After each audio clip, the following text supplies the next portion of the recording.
रूस का cold war शुरू, 35 मिसाइलों से यूक्रेन पर गैस अटैक।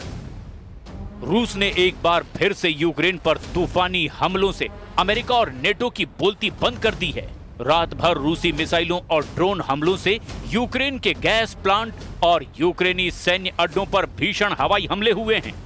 हम आपको दिखाने जा रहे हैं कि कैसे रूस ने साबित कर दिया कि वो कागजी शेर नहीं बल्कि वो रूसी भालू है जो कभी भी अपने दुश्मनों को जिंदा नहीं छोड़ता। रूस के इन हमलों का गहरा असर यूक्रेन पर पड़ा है। ज़ेलेंस्की ने दावा किया कि रूस के इन हमलों से हजारों यूक्रेनी सर्दियों में गर्मी के लिए तरस जाएंगे। यानी रूस ने यूक्रेन के खिलाफ कोल्ड वॉर शुरू कर दिया है। हम शुरू करते हैं रूस यूक्रेन से जुड़े उन आंकड़ों से जिसमें रूस साफ जीतता हुआ नजर आ रहा है। आग का गोला बने यूक्रेन के गैस प्लांट। पिछले 90 दिनों से यूक्रेन रूस के तेल रिफाइनरियों पर लगातार हमले कर रहा है। कुछ रिपोर्ट में दावा किया गया कि यूक्रेन ने रूस की 38 तेल रिफाइनरियों में से 16 तेल रिफाइनरियों को बम धमाकों से भीषण नुकसान पहुंचाया है। दावा किया गया कि रूस की तेल रिफाइनरियों पर यूक्रेन के हवाई हमलों से इतना गहरा असर पड़ा कि रूस की 40% तेल उत्पादन पर असर पड़ा है। बौखलाए रूस ने यूक्रेन के इन्हीं हमलों का बदला लेना अब शुरू कर दिया है। रिपोर्ट के मुताबिक यूक्रेन की गैस उत्पादन इकाई नेफ्टोगाज पर रूस ने बड़ा हवाई हमला किया है। मिसाइल और ड्रोन के हमले में ये इकाई बर्बाद हो गई है। ठंड के मौसम से पहले हुए इस हमले से यूक्रेन को एक बड़ा झटका लगा है। इससे ठंडक से बचाव के लिए देश में गैस की आपूर्ति पर भारी असर होने के आसार हैं। रूस ने देर रात यूक्रेन पर 35 मिसाइलों और 60 ड्रोन से हमला किया है। इसमें यूक्रेन के खार्किव पोल्टावा क्षेत्र में स्थित ईंधन गैस का उत्पादन करने वाली सबसे बड़ी इकाई को निशाना बनाया गया।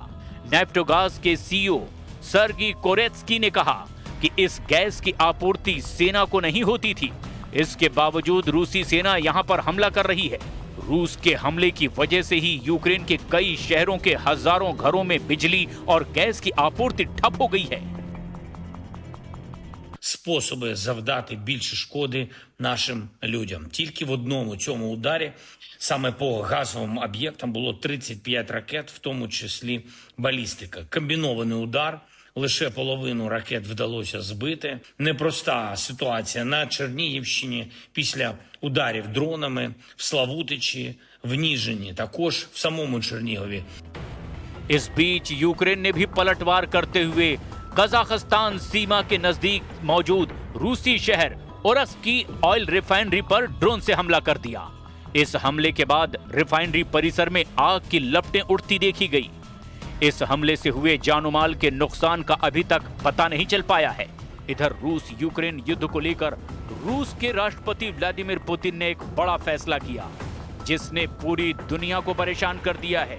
अमेरिका के उपराष्ट्रपति जेडी वेंस ने जानकारी देते हुए बताया कि युद्ध में बढ़ती मौतों को देखते हुए पुतिन ने एक बार फिर साफ कर दिया कि वो अमेरिकी राष्ट्रपति ट्रंप और ज़ेलेंस्की से मुलाकात नहीं करेंगे।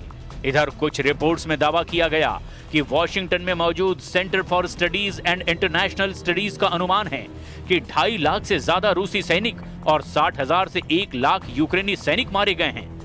इस बीच संयुक्त राष्ट्र ने सितंबर में बताया था कि युद्ध में 14,100 से ज्यादा यूक्रेनी नागरिक मारे गए हैं। द मॉस्को टाइम्स के मुताबिक इस युद्ध में 620 से ज्यादा रूसी नागरिक भी अपनी जान गंवा चुके हैं। पिछले महीने व्हाइट हाउस में ज़ेलेंस्की और यूरोपीय नेताओं के साथ बैठक के बाद त्रिपक्षीय बैठक की उम्मीद की गई, लेकिन रूस के तूफानी हमलों ने सारी उम्मीदों पर पानी फेर दिया।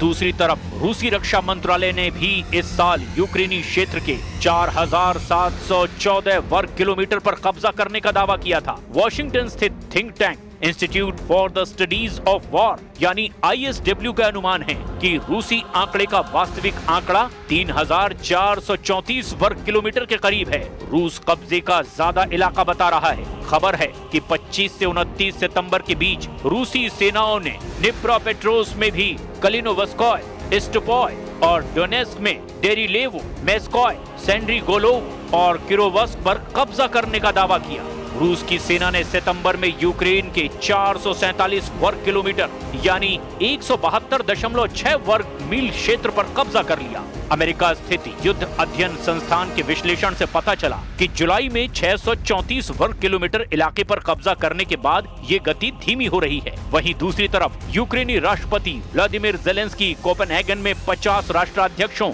शासनाध्यक्षों और यूरोपीय संघ के नेताओं से मुलाकात कर रहे हैं।